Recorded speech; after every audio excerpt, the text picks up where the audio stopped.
हमार दिल बहुत जोर जोर से धक धक हो रहा। बोल दा कि तुहार और ऋषभ लुथरा के साथ स्वागत ना भइल। बोल दा कि तो के टच न केले। बोल दा कि तू सिर्फ और सिर्फ हमार हो। वो ऋषभ लूथरा तो हमके अच्छे से देख ले तक ना पिता राली ना कर पे। जरूर वो है ऋषभ के ब्रेन वॉश कैले होगी।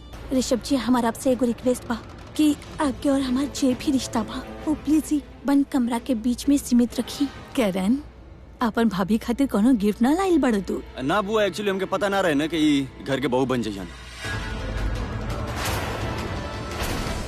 और तू टेंशन मत ल, तोरा तरफ से गिफ्ट हम लाई। ठीक बा, जा जा बेटा।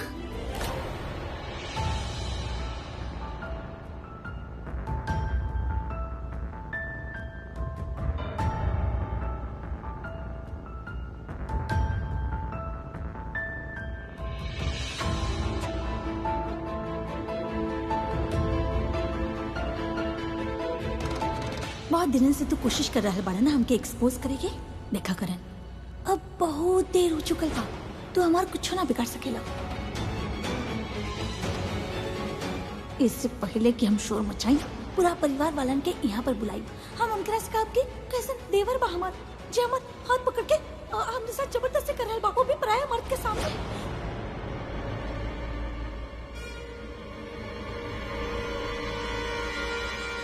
कौन सा महीना?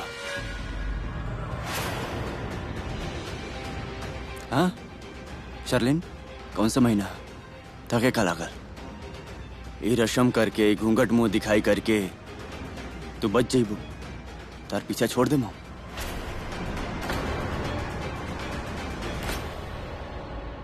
बहुत जल्दी तार घूंघट उठा के सब केहू के सामने तार पर्दाफाश एक झटका में करे मां।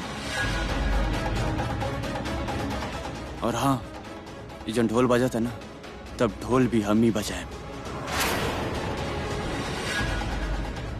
गिल्ली डंडा प्लेयर घूंघट में घुस के का खुसुर फुसुर कर रहा ना।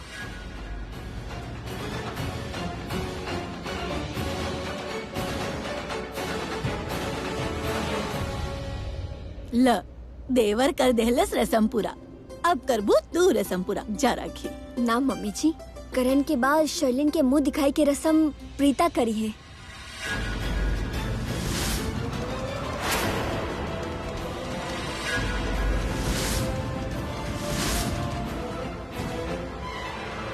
मॉम, 1 मिनट हमके आपसे बात करे के बा।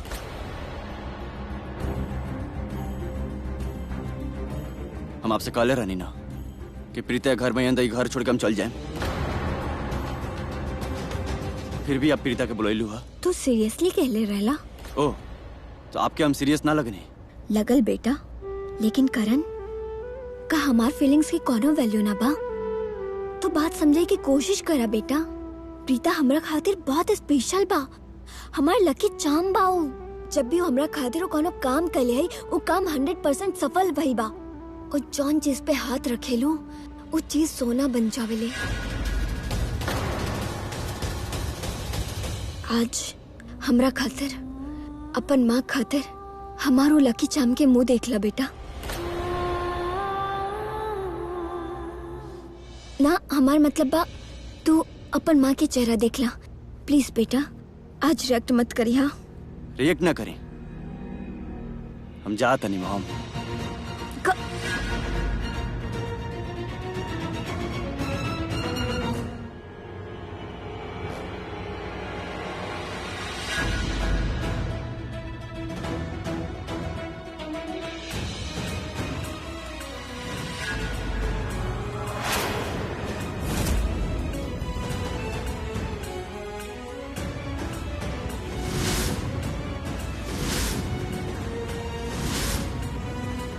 इतना मना कहने, धक्का मार के घर से निकाल जाने, फिर भी तू घर में वापस आ गई लो।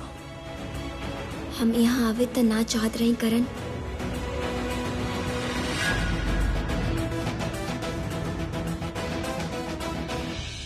करण, करण बेटा, एकरा के कुछ मत कहिया। प्रीता के हम बुलाइले हैं। आज हमरा खातिर चुप रहिया, कुछ मत करिया प्लीज।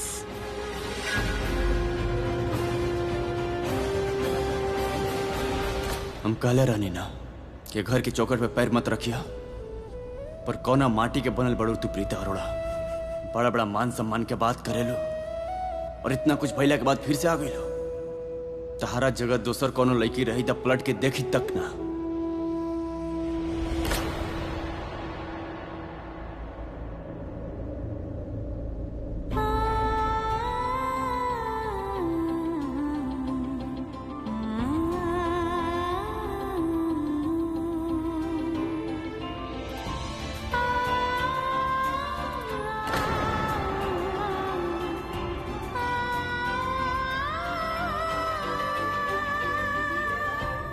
सृष्टि बेटा, thank you so much.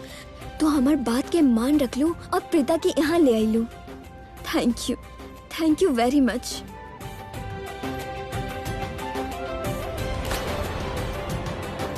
Rakhi aunty, हम आपकी बात कैसे टाल सकत रहे? वैसे दी के लावल थोड़ा मुश्किल रहे, नेक्स्ट टू इम्पॉसिबल एक्चुअली। बट आपकी तो पता बना हम सृष्टि अरोड़ा बानी, तो हम मना लेनी। Thank you Preeta. बेटा, हमार घर में आवे खातिर बहुत बहुत शुक्रिया। यहाँ काय खड़ा बाड़ू? आवा, अंदर आवा।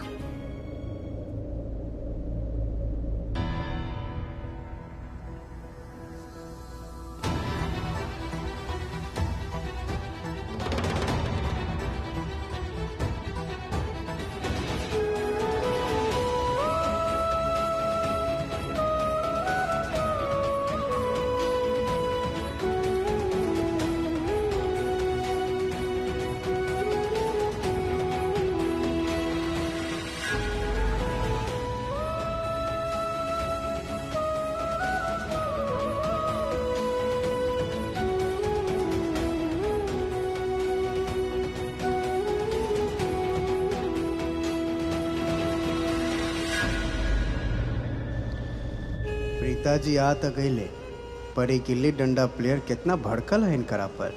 एक टाइम पर का दोस्ती रहे। हेलो करीना जी। हम आप सबके बता दी, ये प्रीता बा हमरा खातिर बहुत स्पेशल बा। ये खातिर तुम चाहत हैं कि हमार बहू के मुंह दिखाई के रस्म हमरा से भी पहले प्रीता करी है।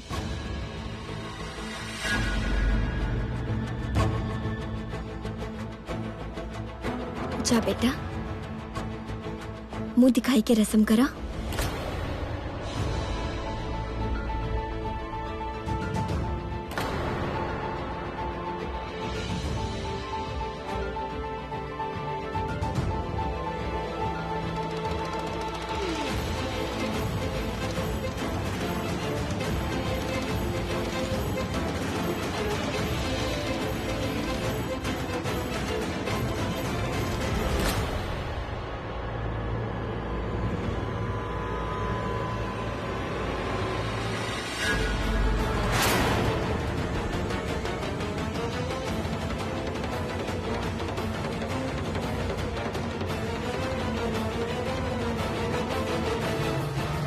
हर रात के सुबह हो खेला, चांद के बाद सूरज निकलेला, अंधेरा के बाद रोशनी हो खेला। अभी भले ही अंधेरा बा, या फिर हम ये कहें कि अभी सब अंधेरे में बा, लेकिन कुदरत के नियम के हिसाब से ये अंधेरे के बाद भी रोशनी होगी। सूरज निकली है और उस सूरज के रोशनी में तहार असली चेहरा सबके सामने आ जाइए शर्लिन। तहार पर्दा फाश हो जाइए।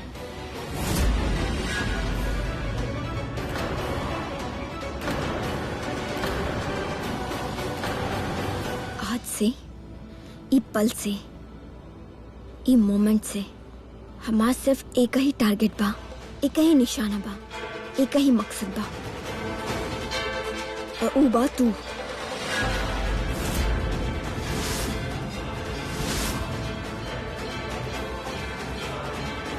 ई नजारा तोहरा खातिर बहुत जल्द बदले वाला बा। ओकरा खातिर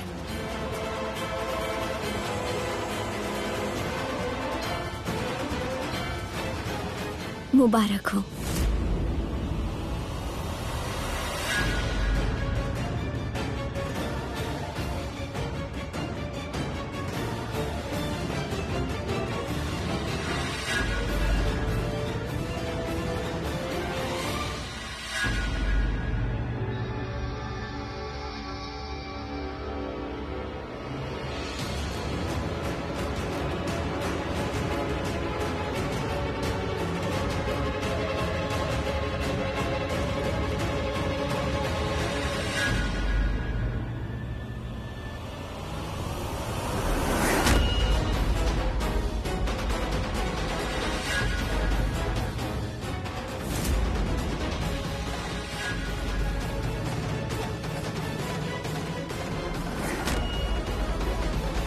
अब एकरा का हो गई?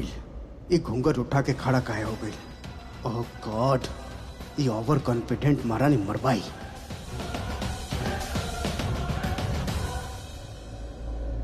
शर्लिन, ये का कर रहल बाड़ू तू बेटा? आज तोहर मुंह दिखाई के रसम बा और केहू तो क्या के शगुन दे, फिर एक एक करके तोहर मुंह देखी है।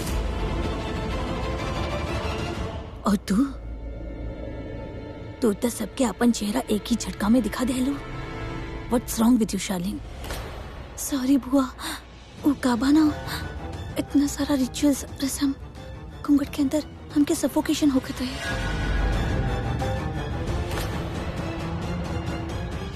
I am really sorry. का हम 10 मिनट के खातिर रेस्ट कर सकत बानी प्लीज? ओके।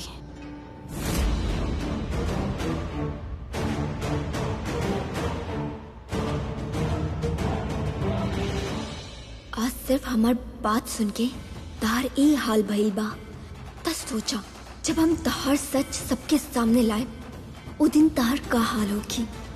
जे भी होगी तो हमार हस्ती, हमारा वजूद, हमार मान सम्मान, हमार गुरूर, हमार परिवार के बेइज्जती कैले बाड़े। हम सबके इज्जत पे वार कैले बाड़े। ई घर में बैठ के ई परिवार के लोगन के धोखा देत बाड़ो तू। सबके साथ बेईमानी करत बाड़ो। हमरे के तहार ई बेईमानी और हमार ईमान के कसम, तहार असलियत ताम सबके सामने लाख के रहब। और वो एक दिन बहुत जल्द है शर्लिन। सृष्टि, हाँ सुना? ओ खाली तू और प्रीता आइल बाड़ू, सलांटी ना आइली? नाराज बाड़ी का? ना ना, एक्चुअली हो भी सकेली नाराज।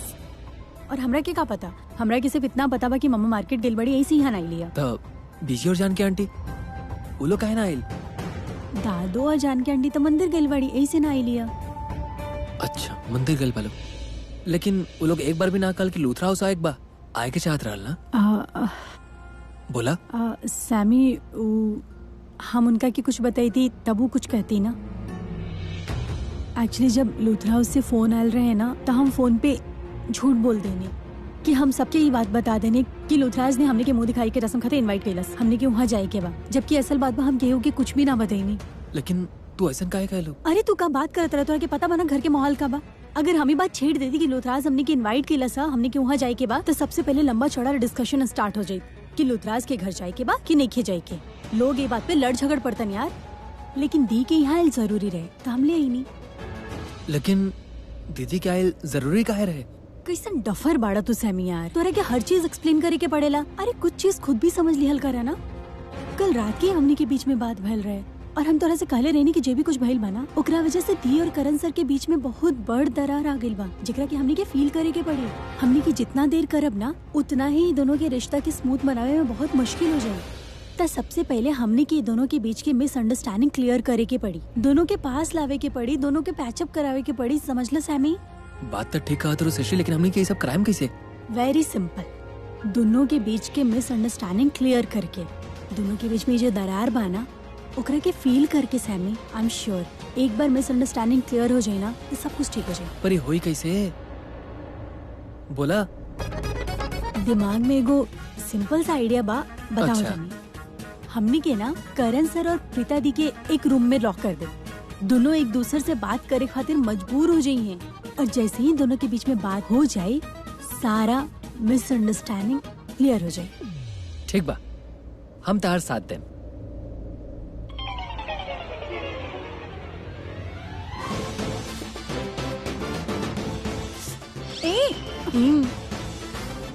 चला चला।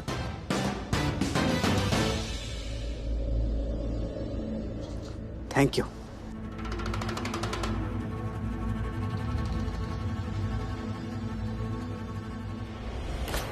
एक घटिया आदमी हमार बेटी के जिंदगी से कब जाई पता ना। अब तो हमार बेटी की शादी भी हो गई, फिर भी जब देखा ही आसपास ही मंडरात रहेला। कैसन आदमी बा।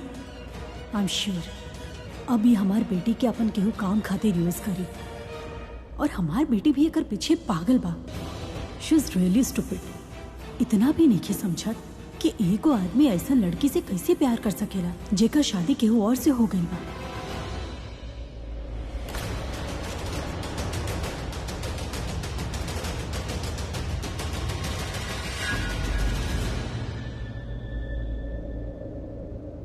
का बात बा संजना? तू पृथ्वी के ए तरह से स्टेयर काहे कर रहल बाड़ू? ना तो हम कहाँ ना। संजना, तू हमार बहुत पुरानी फ्रेंड बाड़ू। हम तो के बहुत अच्छा से जाने नहीं। हम जानत बानी कि कोनो बहुत बड़ा प्रॉब्लम बा जे तू हमसे छुपा रहल बाड़ू।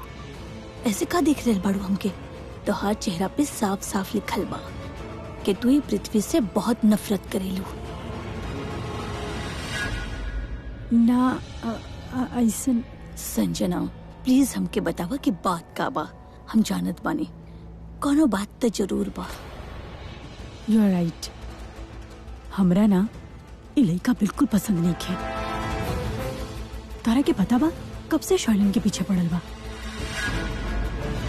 कहा? ई पृथ्वी, शर्लिन, यू मीन टू से हमने की शर्लिन के पीछे पड़ल बा? ना हमार मतलब। संजना, प्लीज बताओ बात का बा। हम जानत बानी कोनो बात जरूर बा। केहू तो बहुत बड़ बात बा संजना। तोर चेहरा पे साफ साफ लिखल बा। जब सरलिन के हमार बच्चा के अपन पेट में लेके ऋषभ से शादी करे में कोनो प्रॉब्लम नहीं थे, तो आपके काहे प्रॉब्लम हो रहा? और अगर हो रहा तो फिर उनकी शादी ना होई। संजना का बात बा? I'm sure तू कुछ हमसे छुपा रहल बाड़ू, समथिंग मेजर। कोनो ऐसन बात जरूर बा पृथ्वी के। तू एकरा के देख के इतना टेंशन में काहे आ गेल बाड़ू? ओ माय गॉड संजना, तो के कितना स्वीट आ रहल बा। What's wrong? एक्चुअली करीना, हमरा के पता ना रही कि ये सब हो जाए। हम का सब हो जाए संजना? संजना, साफ साफ बतावा बात का बा। ऐसन कौन सा बात बा ये पृथ्वी के बारे में? बात सिर्फ पृथ्वी के नहीं है करीना, बात शर्लिन के भी बा। एक्चुअली पृथ्वी और शर्लिन दोनों की कहानी एक दूसरे से कनेक्टेड बा। का? ये पृथ्वी और शर्लिन से कनेक्टेड?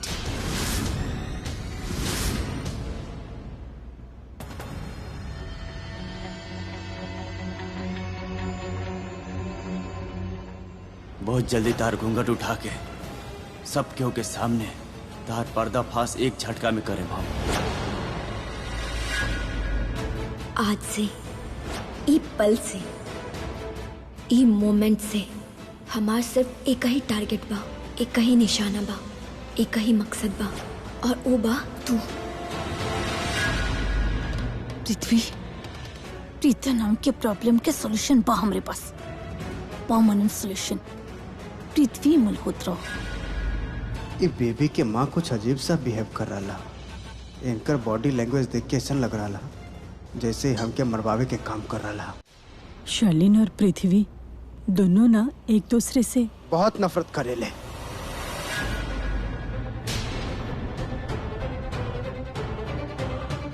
अब करीना आंटी सीहे कहे के चाहत रहे ना?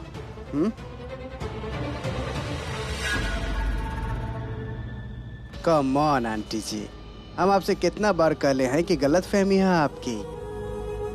कुत्ता पाली, बिल्ली पाली, पर गलत फहमी मत पाली। वैसे आंटी जी, यू नो, ये जे कह रहल बारन ना, वो सच है। हमके सरलिन जी नापसंद है ना। दैट इज बिकॉज हमारी जो है वाली पत्नी है प्रीता जी सरलिन के नापसंद करेली।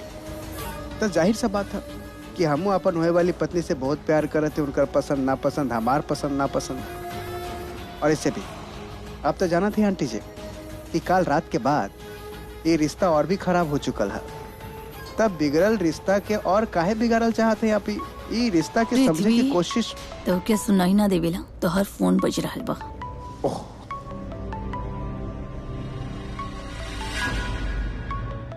Excuse me.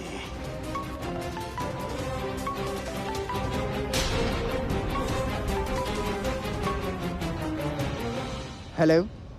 सुनो, हमके अभी के अभी हमरा कमरा में आके मिला। आई मीन टू से ऋषभ के कमरा में आके मिला। हमके तो से बहुत जरूरी बात करे के बा। ना आ सकेला, मौसम खराब है। हमार मतलब है यहाँ हमरा पर दो बिजली गिर रहल है। एगो करीना आंटी और एगो तोहार माई। ना आ सकेला।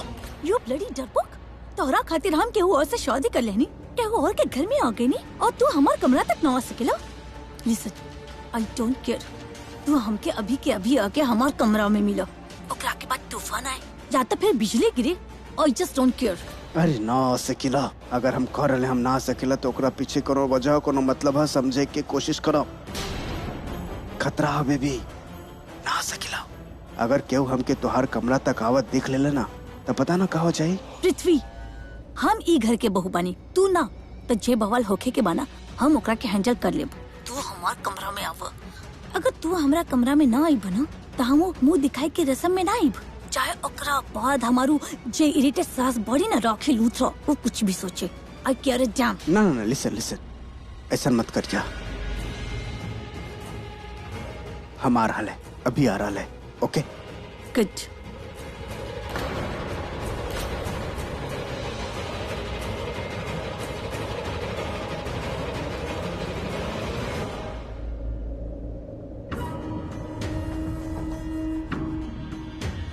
इस शर्लिन आजकल कुछ ज्यादा ही उछल रहा है, कुछ ज्यादा ही टॉर्चर कर रहा है। पृथ्वी,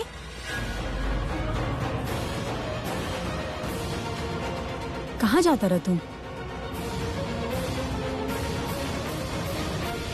सुहागरात मनावे।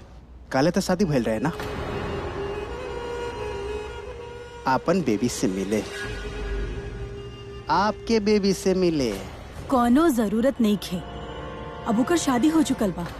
ओ तो वहाँ पर ई खिचड़ी पकत रहे, ई राम कहानी चलत रहे वहाँ पर करीना आंटी के सामने। करीना आंटी के सामने हमार पर्दाफाश करे के चाहत रहे आप, हमार पोल खोले के चाहत रहे, हमार सच्चाई बतावे के चाहत रहे आप। आपके दिमाग तो खराब ना हो गया? तमीज से बात करा, हम शर्लिन के माँ हम हैं। सरलिन के बाप। चीटिंग है। अभी तमीज से बात करी ना आंटी जी। हमारा नाम कहा पीएम, और पीएम मतलब सबके बाप। अरे खुद के बाप के आज तक न सुन ली तो आपके का सुनब हम। And for your kind information, आज ना हम आपके बचैले हैं। या अगर गलती से भी आप अपन मुंह खोल देती ना करीना आंटी के सामने, फिर तो आपके मुंह खोले के खुले रह जाए। काहे कि अगर गलती से भी आप हमारा सच बता देती ना तो आपके बेटी के भी पोल खुल जाते। क्या है कि वो कनेक्टेड है ना हमारा साथ। हमके तो कोनो फर्क ना पड़ेला, काहे कि हमारा साथ साथ ना ही आप बल्कि आपके बेटी के भी ये लोग धक्का मार मार के घर से बाहर निकाल दी। हमरा के का फर्क पड़ेला, पर सबसे ज्यादा फर्क पड़ेला आपके और आपके बेटी के, काहे कि आपके बेटी की जिंदगी खराब हो जाए। का आंटी जी आप बिना हम दोनों ने सोच ली कि चला मदर इंडिया के, स्पेशली बेबी के मदर इंडिया के माता जी समझ के सब कुछ सच बता देते हैं, और बता भी देली। अरे हमके कहाँ पता रहे कि हे माता जी सच बोले वाला बच्चा के ही बैंड बजा दी। Oh really? तो तू अभी जे ई सब पुरान गावत तारा हमरा सामने, ई सब बात तू दिल से करत तारा या तोहार उ फेक एक्टिंग बा? माताजी से झूठ ना बोलल जाला, और पता ना का चला आपके दिल के तसल्ली के खातिर हम सच बोले देते हैं। हम ना एक्टिंग करत रही। वो अवार्ड विनिंग माता जी आपके इज्जत के लिहाज करके करत रही, पर आपका कैली वो लिहाज पर भी पर्दा डाल देली। Very bad, not. अब आप देखब हमार असली अवतार, और हमार असली अवतारी कहेला कि हमके आप बिल्कुल पसंद नहीं है, खातिर ना कि आप बुरा औरत है या बुरा माँ है। बिकॉज काहे कि आप एगो अव्वल दर्जा के स्टूपिड औरत शट अप।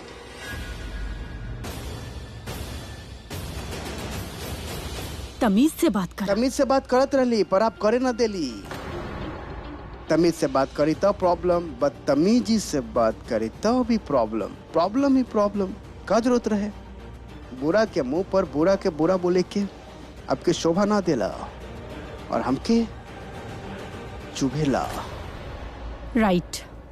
वो का है ना पृथ्वी, सच बात हमेशा चुभेला।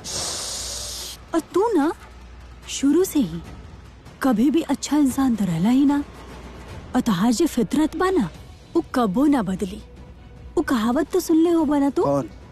कि कुत्ता के पूंछ के हम कितना भी बांध के रख ले, लेकिन जब भी खुलबा ना वो टेढ़ा ही होखेला। तो हर फितरत भी ना कुछ यही तरह के बा। बट लिसन, आई एम वार्निंग यू, हमार बेटी से दूर रहा तू। शायद आप भूल रहे माता जी, अभी तनी देर पहले हम आपसे कुछ कहले रहे। कुत्ता पाला बिल्ली पाला पर गलत फहमी मत पाला।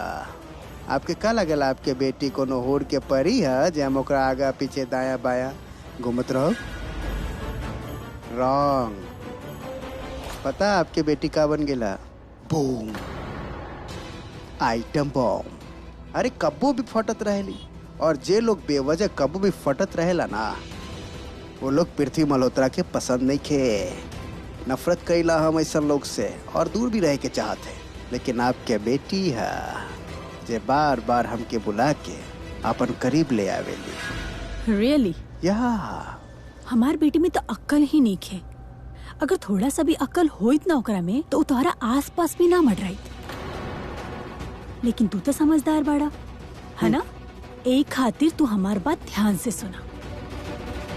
तू यहाँ से चल जा, हमार बेटी से दूर रहा।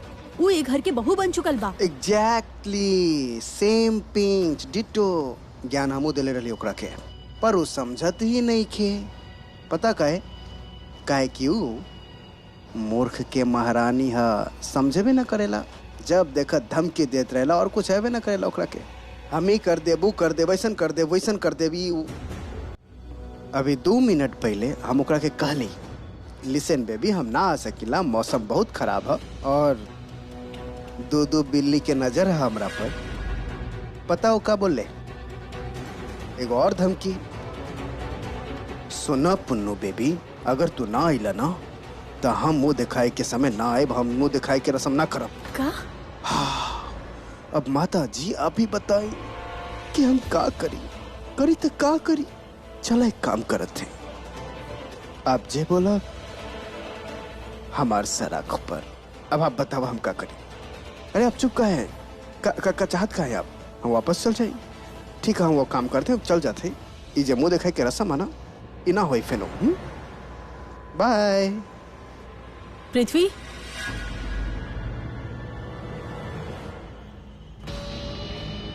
के हम? जी माता जी। माता जी आप अपन भक्त के फेनो से याद के ली, धन्य है। ठीक बा, तू चल जा ओकरा से मिले खातिर। काहे कि हमरा पता बा अगर शर्लिन कहले बा ना कि वो रस्म में ना आई तो ना आई। बहुत जिद्दी बा वो, और वो जे कहेले वो करके दिखावेले। माता जी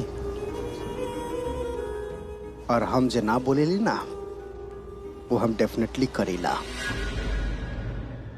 ठीक है आप जैसे कहली है हम वैसने करब। वाईफाई पे रिपोना हम चलत है और आपके जो हुक्म है बजावत है।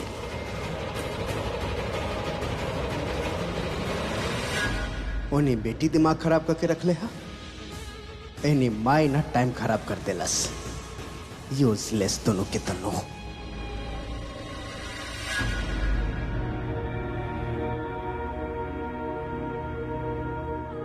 प्रीता, तोहरा के देख के बुरा तो बहुत लगा था, पर हम भी मजबूर बने का करी।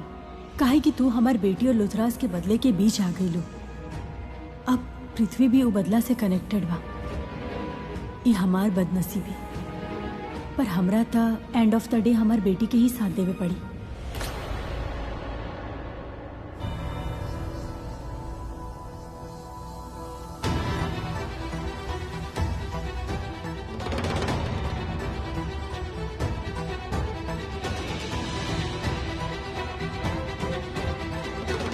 समीर हमार फोन टेबल पर पड़ल बजा के लिया। पास में तो आप खुद ले ली, चलिए आई। ना प्रीता वहां खड़ा बढ़ी, ते लिया वो चल जाए तब नीचे आ जाए। भाई भाई भाई बात सुनो भाई।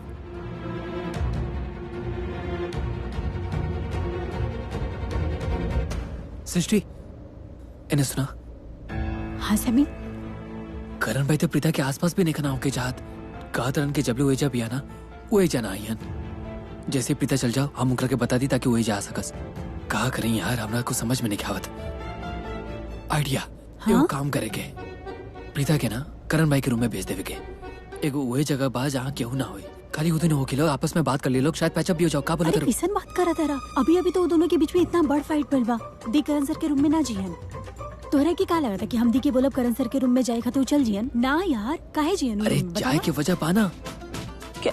करण भाई के फोन भाई अबे पे बतेला हन कि वो अपन फोन नहीं जा भूल गए बड़ा, तो फोन देवे के बहाने प्रीता के भेज देवे के ना। बोले में बहुत आसान लगा था और सुने में भी बहुत आसान, लेकिन करे में बहुत मुश्किल हुई। हम अपन दी के अच्छे तरीके से जाने नहीं, वो ना जीहन मतलब ना जीहन। तो हाँ, अगर कुछ दी के ई लागी कि करण सर रूम में ही नहीं खन, तो दी के चांस बनी रूम में जाए के, अदरवाइज मुश्किल बा। तू ही बता दा ना इसन का कल जाओ। एगो काम कर सके नहीं का दी के फोन देवे ना, फोन लेवे भेजा था नहीं। मतलब? अरे मतलब ई कि अगर हम दी के सामने करण के नाम लेनी तो बिल्कुल भी ना जिए, लेकिन हाँ एक घर में एगो इंसान ऐसन बा कि जेकरा खातिर दी कहीं भी जा सकेली और कुछ भी कर सकेली। के? राखी आंटी। अरे उनकरे कहे पर तो ये मुंह दिखाई के रस्म खातिर आईली है यहाँ पर। ता दी के राखी आंटी के फोन लेवे खातिर भेजा था नहीं। अरे पर राखी चाची के फोन तो उंगरे लगे पाना, कैसे लेवे के भेजबू? अरे अभी बाना फोन, बाद में ना हुई, हम ना रहे दे प्यार। तो एकर मतलब तू उंगर फोन चोरेबू? हाँ एक्सक्यूज मी, हम ना तू चुरेबा। चला चला हम? चला। राखी आंटी प्लीज, अब हमरा के गेस्ट की तरह ट्रीट मत करें। हमरा के कुछ चाहत होगी तो हम खुद ले लें, अब बाकी मेहमान के देखी। राखी आंटी, हम तीनों एगो सेल्फी ले ली। हाँ हाँ ले ला। आप बीच में आ जाए ना। ये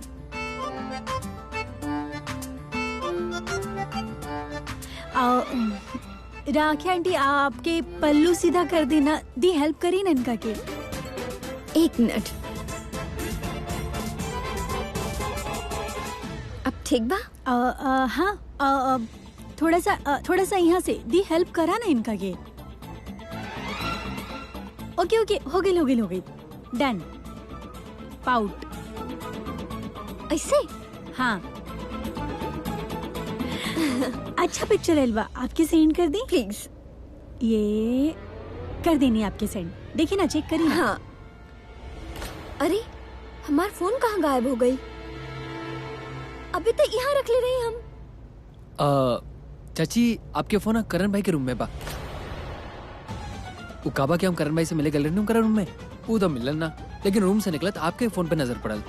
लेकिन हमार फोन वहाँ कैसे पहुँच गई? अभी तक यहाँ रख ले रही हम। वो हम कैसे बताएं, आप ही जाना तो नहीं ना। समीर एक काम करा बेटा, हमार फोन ले आवा। हम ऋषभ के फोन आयल रहे, वो अर्जेंटली फाइल मंगवाले पड़न, तो हम स्टडी रूम से लेके आवता नहीं। I'll be back। कमाल बा। सृष्टि का भइल? राखी आंटी पैर में क्रैम्प आ गइल बा। बैठे पड़ी हमरा के। अब भाई ये क्रैम्प आवे के आराम से। बहुत दुखता। प्रीता बेटा हमार फोन ले आवा। हमरा के पिक्चर देखे के बा, प्लीज करण के रूम से फोन ले आवा ना। ओके। सृष्टि तो ठीक बाड़ू ना? हाँ ना, मतलब तोरा खातिर बाम लेके आवा तानी। गिरीश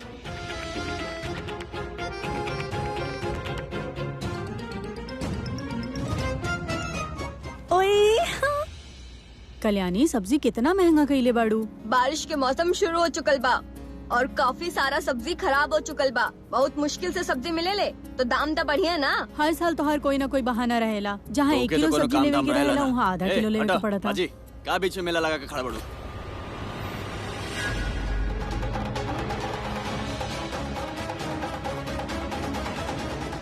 अबे देखा, हाथ बताओ था कि पहला बार गन चलाओ, पहले पकड़ा सीखला, चलल बड़ी गन चलावे। ई तो उहे गुंडा की आवाज बा।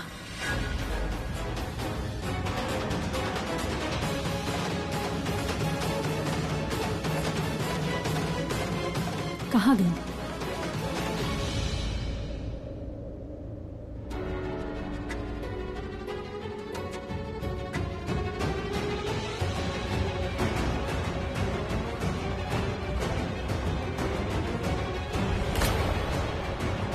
कहाँ पर राखी आंटी के फोन?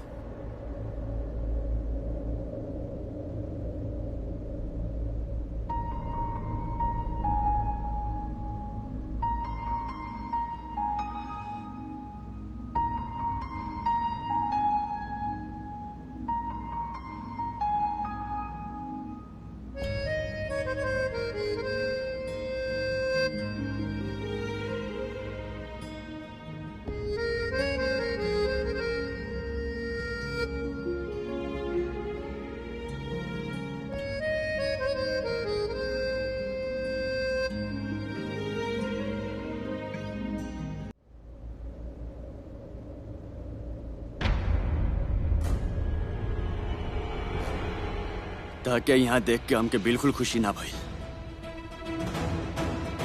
बिल्कुल भी ना।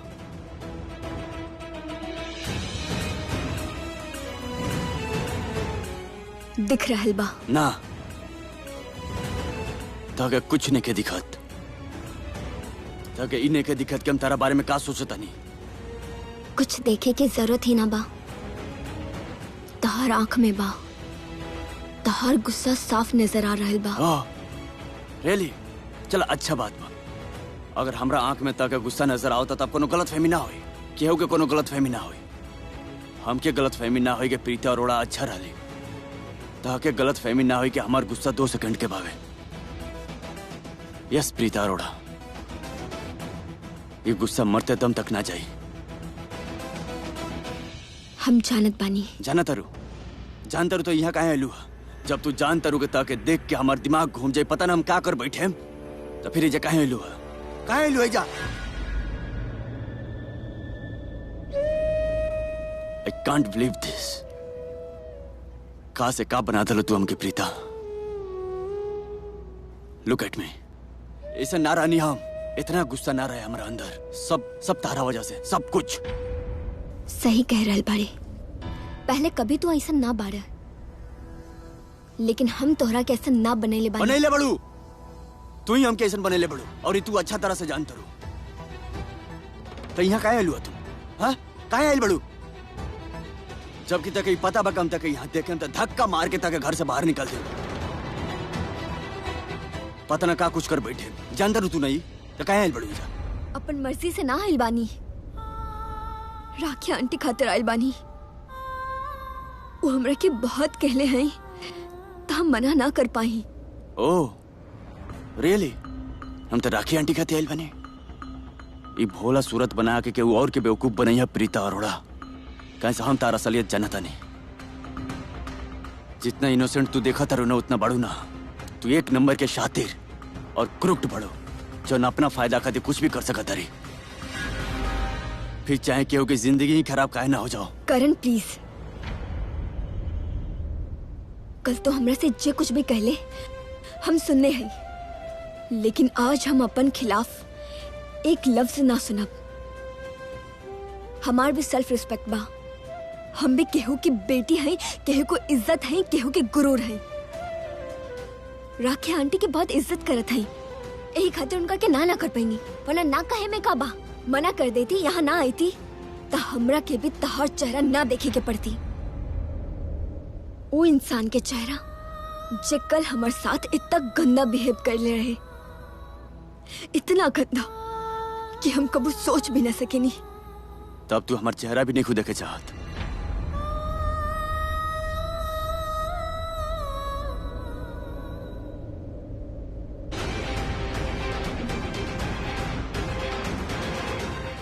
करेक्ट बा। कहां से आजा तो तू अपने बेस्ट फ्रेंड से मिले बड़ो। जा कर लो कर मुंह दिखाई, खा पिया और किसका।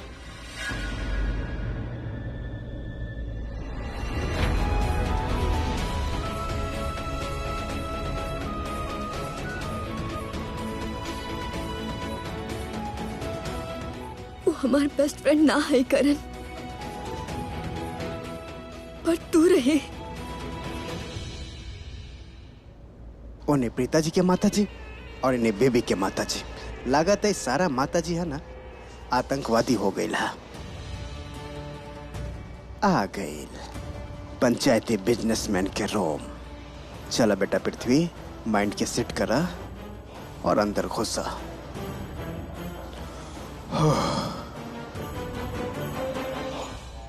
शर्लिन, तू जानत बड़ो तोहर प्रॉब्लम का बा। तू छोट छोट बात के टेंशन ले ले बेलू। बेटा